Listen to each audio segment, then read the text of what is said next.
installés, vous êtes bien dans le tribunal de la télé. Vous le savez, le principe de l'émission est très simple. On vous donne comme ça des infos de l'actu people, de l'actu sérieuse, de l'actu média, beaucoup parce qu'on adore ça.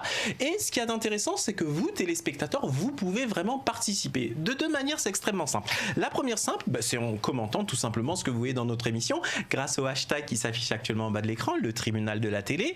Mais également, vous pouvez être une force de proposition, nous proposer, pourquoi pas, des sujets dont vous souhaiteriez qu'on débatte au cours de l'émission. Et pour ce faire, c'est très simple. Vous allez du côté du site internet de la chaîne qui s'affiche actuellement au bas de l'écran, www.people24.tv, et vous allez dans la rubrique programme et vous sélectionnez l'émission Le Tribunal de la télé. Et à partir de là, vous nous faites part de vos sentiments, de quoi vous voulez qu'on parle, et on se fera un plaisir d'en parler dans l'émission. Je vous rappelle que notre émission se fait désormais en partenariat avec un centre de formation audiovisuelle, parce que la chaîne People24 a vraiment décidé de faire émerger comme ça toute une nouvelle génération de chroniqueurs et d'animateurs télé. D'ailleurs, l'adresse de ce centre de formation s'affiche actuellement au bas de l'écran. Et là, autour de la table, vous le voyez, il y a plein de nouveaux visages. D'ailleurs, je vous les représente rapidement. À ma droite, il est là, il s'appelle Daniel. Moi, j'aime bien les applaudir parce que ça les encourage. À côté, elle est là, c'est Aniki. On l'applaudit également. Toujours en forme, toujours d'attaque, Aniki. De l'autre côté de la table, elle est là, Virginie, vous commencez à la connaître. On l'applaudit bien fort. Et là, une petite nouvelle, elle s'appelle Joyce. Joyce, d'ailleurs, c'est vous qui allez prendre la parole. Donc, Joy, de quoi vous voulez nous parler à présent? Alors, je vais vous parler de Matt Pokora qui aujourd'hui, avec la personnalité Christina Milian, c'est un secret pour personne aujourd'hui. Un bébé est en route, donc l'année 2020 promet d'être riche en couleurs pour Matt Pokora. Donc, il l'a annoncé lui-même en interview. Donc, il ne cache pas sa joie. Cette année-là, il aura donc son film qui va sortir, son premier film. Il aura aussi donc son bébé qui va arriver. Et donc j'ai oublié le dernier point, sa tournée. Ah, 3 choses d'un coup. Voilà, tournée, bébé beaucoup. Et film. Il a tout en la même totale, temps. quoi. Voilà, pour lui ça va être une année magique. Et aussi, il ne cache pas sa joie d'avoir un garçon parce que là il est entouré que de femmes. Donc Christina Milian avait déjà un premier enfant, une fille de 9 ans. Donc là, un garçon va venir agrandir la famille. Donc pour son grand bonheur à Matt Pokora. Bon bah écoutez, pour votre grande première, on vous applaudit ma chère Joyce, parce que c'est bien de nous donner comme ça ces informations. Alors autour de la table, il y a 3 femmes. Moi je vois quand même sur les réseaux sociaux Matt Pokora qui a un public très féminin.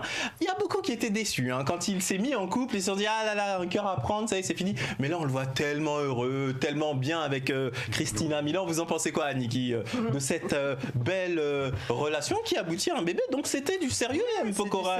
C'est génial pour eux, pour lui, pour l'enfant à venir. C'est ce qu'il faut. Il faut avancer, il ne faut pas s'arrêter. Donc oui, très bien pour eux. Okay. Voilà, moi personnellement, je suis pas amoureuse de M. Pokora, donc c'est bien pour la fille qu'il l'a dans ses bras, quoi. D'accord. Bon, il y a quand même, je pense, des centaines de milliers de jeunes femmes en France qui apprécient bien l'homme, on va dire comme ça, et qui ont été déçues. Mais je pense que moi, je suis déjà dépassée sur autre chose. D'accord. Et vous, mon cher Daniel M. Pokora, tiens, avec vos dons de voyance là, qu'est-ce que vous voyez comme avenir à ce M. Pokora et à son couple et à son beau bébé? Il va nous faire une consultation directe. Non, sérieux. On vous écoute, Daniel. En fait, moi, je le trouve très épanoui, très responsable aussi, et puis je le trouve très adulte aussi, vraiment. Après, en ce qui concerne les prédictions, c'est vrai qu'il ne s'arrêtera pas là. Ah, pour vous, il y aura d'autres enfants qui vont venir. Je pense qu'il y aura d'autres 2 voire 3. Dis donc, en tous les cas, c'est tout le bonheur qu'on lui souhaite. Moi, je vous applaudis, Daniel. Moi, je trouve, je sais pas ce que vous en pensez, moi, je trouve que c'est une belle histoire parce que je sais pas si vous le savez, il a dit dans une interview, cette femme, Christina Milian, qui est une chanteuse américaine, c'était son fantasme absolu. Et en fait, avant même qu'il la connaisse et qu'il la rencontre, il était hyper attiré par cette femme. Et vous voyez comment la vie est faite? Elle habite aux États-Unis, ils n'ont pas de connexion. Et aujourd'hui, ils ont un enfant ensemble. C'est quand même formidable, Virginie. Vous en pensez quoi? C'est fou comme histoire. Il a fait en sorte de la rencontrer. Probablement.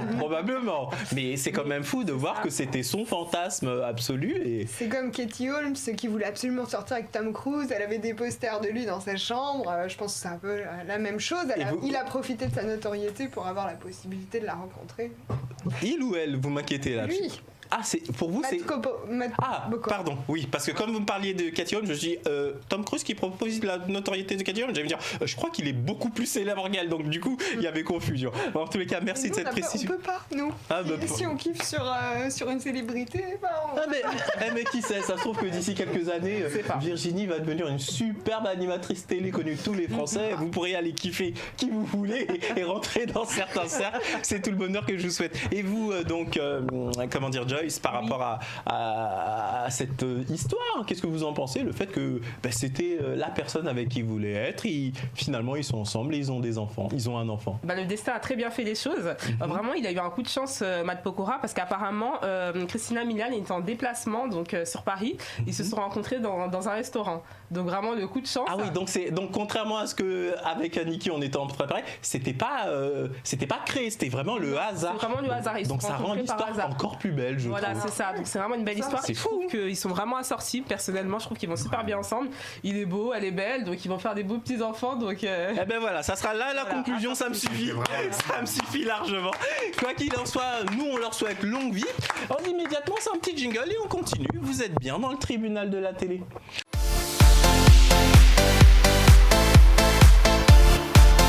On est là tranquillement installé dans le tribunal de la télé. Vous le savez, l'émission, on apprend pas mal de choses, aussi bien au niveau des médias que des personnalités people, que des influenceurs, des youtubeurs et compagnie. D'ailleurs, immédiatement la parole à notre amie Virginie. Virginie, de quoi vous voulez nous parler? Donc je vais vous parler de Mathieu Delormeau qui voudrait quitter la télévision et donc son poste de chroniqueur dans Touche pas à mon poste pour devenir acteur et se consacrer totalement à cette nouvelle carrière.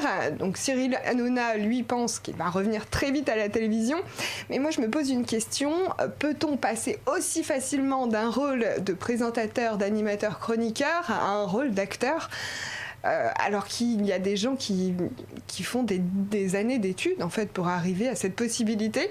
Alors, moi je trouve que votre question elle est parfaitement posée parce que on se demande, il a toujours été dans l'univers de la télé et en France on aime à donner des étiquettes aux gens une fois que vous avez fait enfin qu'on vous connaît médiatiquement sous tel profil, telle profession, c'est un petit peu difficile d'en sortir, alors qu'aux États-Unis c'est absolument courant de voir un chanteur qui devient acteur, l'acteur qui devient danseur, etc. Et ce melting pot de possibilités. Qu'est-ce que vous en pensez d'ailleurs, vous, le fait que Mathieu Delormeau veulent devenir acteur, Niki? Tout est possible. Quand on sent la chose, qu'on connaît, sachant plus que Mathieu Delormeau avait déjà fait des mini-vidéos. Donc il sait très bien ce que c'est que d'être face caméra et de jouer. Donc il a toutes ses chances pour réussir. Et je pense que Mathieu Delormeau, même s'il y a des gens qui ne l'aiment pas beaucoup, c'est pas bien grave, mais je pense qu'il pourrait avoir une meilleure carrière en tant que comédien qu'en tant que chroniqueur. Alors ça a double tranchant ce qu'elle nous dit, notre amie Annie. C'est paradoxal. Parce que j'adore comment vous commencez votre phrase. Oui, parce qu'il y en a certains qui l'aiment pas beaucoup, mais c'est une manière polie de dire que vous ne le trouvez pas bon au niveau de la chronique. La chronique, en fait, je comprends pas qu'est-ce qu'il fait là-bas. Voilà. Et ce qu'il y a de curieux, c'est que dans une précédente émission de Touche pas à mon poste, je crois qu'il était arrivé dans les premières positions des indispensables justement de l'émission. Est-ce que ça fait pas partie de ces gens que certains téléspectateurs adorent détester et finalement ils veulent absolument qu'il soit présent? Daniel, vous en pensez quoi? Écoutez, moi je trouve qu'il a du talent, Mathieu Delormeau, et je pense qu'il pourrait accéder à, pourquoi pas, un talent de comédien. Moi, je pense que ce garçon, beaucoup de gens le sous-estiment. Faut pas oublier que c'est quand même une petite tête et qu'il a sa boîte de production. Moi, j'ai collaboré avec sa boîte de production parce qu'on avait fait un reportage une fois sur Marjolaine, qui travaille sur notre chaîne, vous le savez. Et ils étaient venus la suivre pendant plusieurs jours parce que Marjolaine prépare un talk show qui va bientôt démarrer sur People 24. Et donc, ils étaient venus la suivre dans le choix des animateurs, des chroniqueurs, etc. Mais c'était très professionnel. Moi, j'ai aimé cette relation professionnelle avec eux. Et vous, ma chère Joyce, le fait que comme ça, Mathieu Delormeau souhaite devenir comédien, ou de manière plus générale, je sais pas, moi, un chanteur ou un animateur qui veut devenir comédien, vous en pensez quoi? Pour moi, c'est bien de vouloir se réorienter, parce que c'est vrai qu'on a fait le tour d'une certaine carrière, on a envie de toucher à autre chose, mais après, il faut pas oublier que c'est pas les mêmes métiers. Être chroniqueur et être acteur, c'est deux choses différentes. Donc peut-être que s'il a un bagage, comme vous avez dit autour de la table, il peut avoir les compétences pour réussir, mais il ne faut pas avoir la prétention de se dire « Ah, je vais être acteur parce que je suis Mathieu Delormeau, j'ai déjà une notoriété ». Chaque métier est différent, on n'a pas les mêmes talents pour tous les métiers. En tous les cas, c'est très pertinent ce que vous venez de dire là. On va redonner la parole à notre amie Virginie. Vous voulez rajouter quelque chose sur ce sujet? Peut-être qu'il a rêvé le jour où Fabien Antoniente, qui est un réalisateur assez connu, lui a dit qu'il avait du talent et qu'il souhaiterait le voir tourner dans son prochain film, dans un de ses prochains films. Excusez-moi de rigoler, mais vous me faites penser à Aniki. La manière dont vous dites ça, enfin moi c'est comme ça que je l'entends, c'est de genre ouais c'est bon, on lui a fait un compliment et il a pété un câble et le mec du coup il croit qu'il est comme oh purée, mais comment est-ce qu'ils sont sévères ces jeunes chroniqueurs et futurs chroniqueurs télé. Alors peut-être que j'interprète votre pensée, dites-moi. Peut-être qu'il croit aussi qu'il va réussir grâce à sa notoriété, mais est-ce que le talent d'acteur, il l'a vraiment? Est-ce que c'est vraiment une vocation ou un rêve? Mais la question qu'il faut se poser, qui l'a vu jouer à présent? Personne. Donc ça se trouve qu'il est excellent. Donc moi, vous savez, dans ce genre de situation, moi j'ai toujours un avis favorable. C'est-à-dire que moi j'aime bien que les gens essayent, ils ont une passion, ils la mènent jusqu'au bout, peu importe ce qu'on leur dira. Moi je trouve que c'est bien d'avancer. Aniki, vous vouliez rajouter quelque chose? Les petites vidéos qu'il avait fait, c'était bon, certes dans TPMP, mais il faisait le rôle d'une Kaira Kader, un truc comme ça. C'était à mourir de rire, quoi. Parce qu'avec sa tête, le look, et puis la manière de parler, et c'est un blanc, blond aux yeux bleus, le nazi, l'excès, mais bon, on vous laisse. Mais c'est marrant, non mais c'est de l'humour, hein, c'est pas méchant, c'est pas attaquant non plus. Moi je le trouvais bon. D'accord. Voilà. Mais moi je trouve qu'au contraire, il dégage une personnalité qui peut laisser penser que ça pourrait faire un superbe comédien. C'est marrant, moi je suis pas du tout comment dire, sceptique. Au contraire, je me dis pourquoi pas. Vous aussi, Daniel. Il est très talentueux. Remarquez dans le rôle de quelqu'un qui a une personnalité sympathique, par exemple, parce que je le trouve un peu critique, Mathieu Delormeau, peut-être que il me plairait en fait. Hop, ça y est, elle a changé d'avis. Mais physiquement, mais pas mentalement. Mentalement, je sais pas, il est un peu trop critique, peut-être trop ambitieux.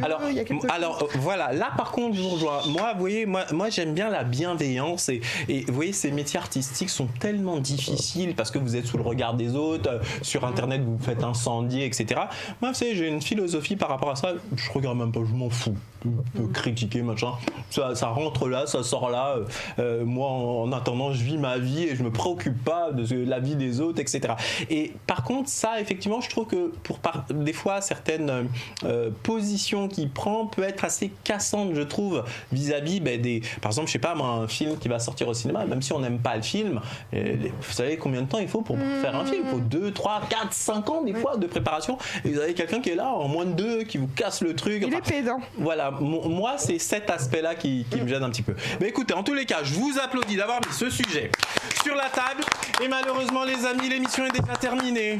Oh non, non, Aniki, remettez-vous-en immédiatement. Remettez-vous. On revient demain, Aniki. Et ben voilà, on revient demain dans le tribunal de la télé. En tous les cas, on est ravis de vous accueillir comme chaque soir sur People 24 à 21h. Je vous dis bye bye et je vous dis à demain pour un nouveau numéro du tribunal de la télé.